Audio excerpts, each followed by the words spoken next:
The best way to understand grief after death is to understand that grief is a process.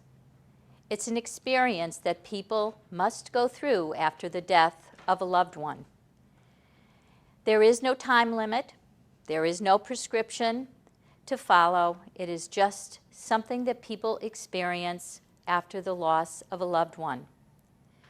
People are always asking, well, how long will it take? When will it be over? And there are no answers to that. But our best response is, it's important to grieve at the time of the loss, not later on when another loss occurs. Grief is something that must be experienced. The sadness, the anger, sometimes some relief that comes with the loss after someone has been ill for a long time. But when there's people telling you it's time to move on, it's time to get over it, grief is something that just changes. People learn to live with their loss. They don't forget. They don't get over. They just learn to live with the loss and the feelings of sadness that may come up periodically with a song at a holiday time. But people do move on. But they just move on differently.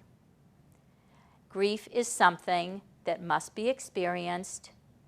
Sometimes it is helpful to get the help of some professionals, a support group, a counselor, someone from the faith community, other people that have experienced a loss similar, so that you can share that story over and over again. Nothing is more healing than to be able to tell the story of the loss over and over again.